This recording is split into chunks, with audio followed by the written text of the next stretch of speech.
नमस्कार, मैं जेवी शर्मा। भारत न्यूज के सभी दर्शकों का हार्दिक स्वागत है। आज की इस रिपोर्ट में हम बात करेंगे फरीदाबाद के सेक्टर 81 स्थित वीआईपी फ्लोर्स की।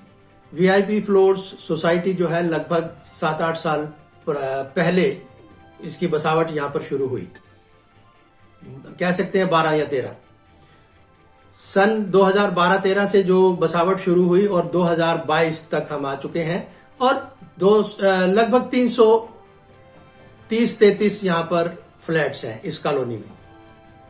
तो कह सकते हैं कि 1000-1200 लोग बसते हैं एक परिवार में 3-4 सदस्य की अगर औसत माने तो।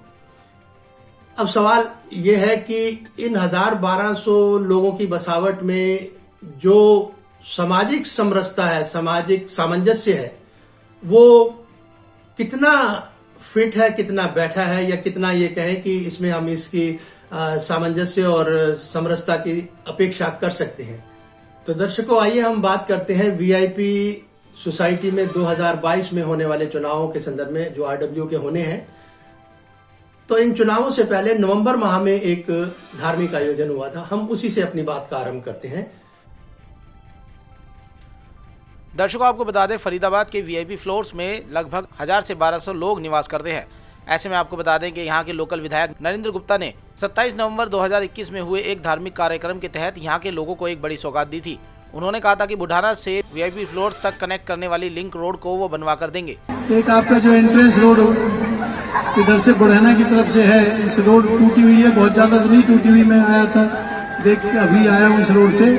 पर निश्चित रूप से सभी लोग मिले मेरे से, फोगाट जी भी मिले, नैनवाल जी भी आए, हमारे नीरज जी भी कहते रहते हैं इस रोड को मैं रिपेयर करा दूंगा जितना भी कर पाऊंगा, क्योंकि जो सरकारी हिस्सा होगा उसमें जल्दी दिसंबर या जनवरी में इसको रिपेयर करा दूंगा। कोशिश करूंगा टाइल की या सीमेंटेड रोड इस रोड को बना दूं। और जैसा कि उन्होंने कहा था, इसकी शुरुआत हुई भी, लेकिन वीआईपी फ्लोर्स के लोगों की समस्या ये है कि यहाँ पर वीआईपी सोसाइटी की आरडब्ल्यू में 2 संगठन बने हुए हैं। यह सच है कि वीआईपी सोसाइटी के विकास कार्यों को करवाने और आधारभूत ढांचे के रखरखाव, बिजली पानी के साथ साथ सफाई और सोसाइटी में हरियाली को यथावत रखने के लिए यहाँ के निवासियों द्वारा चुनी गई आरडब्ल्यू का जिम्मा ही है। लेकिन अफसोस की बात यह है कि एक ही सोसाइटी में 2 ग्रुपों के बीच वैचारिक मतमतार और कार्यशैली में भिन्नता के कारण बहुत सी रुकावटें पैदा होने के आसार प्रबल हो जाते हैं। लेकिन एक ब्रिटिश विचारक थॉमस ब्राउन ने कहा था, ध्येय की सफलता के लिए मनुष्य की पूर्ण एकाग्रता और समर्पण आवश्यक है। ऐसे में जहां एक और सोसाइटी के वर्तमान आरडब्ल्यू प्रेसिडेंट नरेंद्र सिंह अपने 2 साल के कार्यकाल में उनकी टीम द्वारा सोसाइटी में करवाए गए कार्यों का ब्यौरा निवासियों के समक्ष प्रस्तुत करने और पुनः अपनी टीम को विजयी बनाने के लिए प्रचार कर रहे हैं, तो वहीं दूसरी ओर वीआईपी सोसाइटी की आरडब्ल्यू के पूर्व अध्यक्ष एसएल फोगाट भी उनकी टीम द्वारा अतीत में सोसाइटी के हित में करवाए गए एक महत्वपूर्ण कार्यों का समूचा सचित्र लेकर अपनी टीम के साथ घर घर जाकर निवासियों के समक्ष उसे प्रस्तुत करने में कोई कसर नहीं छोड़ रहे। और साथ ही उन्होंने भाजपा विधायक नरेंद्र गुप्ता के सहयोग से बुढ़ेना गांव की ओर से वीआईपी सोसाइटी के गेट नंबर 4 से भी आगे गेट नंबर 2 तक आने वाली सड़क के हर संभव प्रयास से नवनिर्माण के लिए कमर कस ली है। अब जबकि दोनों ही टीमें चुनाव जीतने के लिए अपना अपना प्रचार अभियान तेज कर चुकी हैं, ऐसे में देखना दिलचस्प होगा कि सोसाइटी निवासी किस टीम के हक में मतदान करके उसे विजयश्री दिलाते हैं।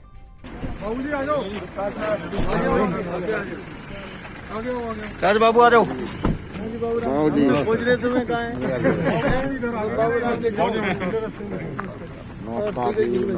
नमस्कार।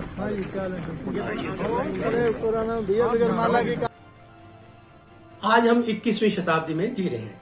चलिए हम बात करते हैं 16 जनवरी की, जबकि विधानसभा 89 के विधायक नरेंद्र गुप्ता जी जब यहां पधारे तो उनकी पूर्व घोषणा को उन्होंने यानी 1.5-2 महीने में ही साकार कर दिखाया। रोड उन्होंने कही थी कि मैं बनवाऊंगा और वो बनवाई और शुरू भी हुई कल।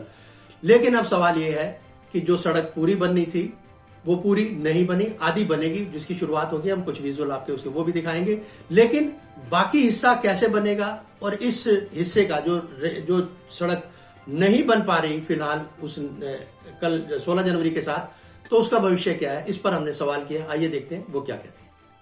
तो आप कह रहे हो कि आधी सड़क बनेगी, ये कब तक इसका जो फेट है वो कब तक, भविष्य क्या माने कब तक? किस चीज का? ये जो आधी सड़क जो बन रही है, किस चीज के भविष्य की बात कर रहे हैं? मैं इस सड़क के जो आधा तो आप पूरा जी प्लीज। अभी 10 लाख रुपए तक का जो काम हाँ है जी। वो अगले 15-20 दिन में पूरा हो जाएगा सर। उसके बाद में जेई को आदेश दे दिए गए हैं कि जो बाकी सड़क बच जाएगी उसका वो एस्टीमेट बनाएगा टेंडर छोड़ के, क्योंकि 10 लाख रुपए के ज्यादा के कामों का टेंडर होता है।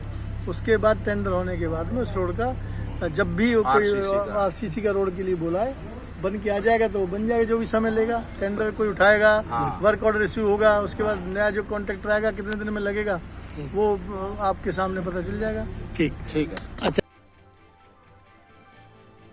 इन हालात में मुझे साहिर लुधियानवी की कुछ पंक्तियां याद आ रही हैं एक गीत की। तदबीर से बिगड़ी हुई तकदीर बना ले, अपने पे भरोसा है तो दाव लगा ले। तदबीर से बिगड़ी हुई तकदीर बना ले, अपने पे भरोसा है तो दाव लगा ले। अब सवाल यह है कि अगर तदबीर ही उल्टी हो, अगर तदबीर ही गलत हो तो तकदीर कोई कैसे बनाएगा। हम अपेक्षा करते हैं अपने ही सोसाइटी से कि चुनाव लड़ो, बिल्कुल सौहार्द से लड़ो, कोई ऐसी बात नहीं है, लेकिन मनमुटाव के साथ, नफरत के साथ, घृणा के साथ अगर कोई चुनाव लड़ा जाएगा या कुछ इस तरह की वो होंगी तो फायदा तीसरे पक्ष को होता है।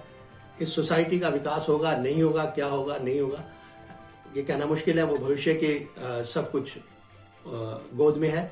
लेकिन हमारी जो विनम्र अपील है, जो हमारी जो एक जिसे कहते हैं सबमिशन कह लूं मैं, निवेदन है, वो यही है कि आपसी भाईचारा बना के रखा जाए और एक दूसरे का सम्मान देने में किसी का कुछ घटता नहीं। यहाँ पर यह कहना अतिशयोक्ति नहीं होगी कि वीआईपी फ्लोर में आरडब्ल्यू के 2 गुटों के बनने से वीआईपी फ्लोर में रहने वाले लोगों के लिए विकास कार्य अभी दूर की कड़ी है। अब आगे देखना यह होगा कि आपसी अहम को त्याग कर वीआईपी फ्लोर्स में संगठन किस तरीके से यहाँ के विकास के लिए कार्य करते हैं।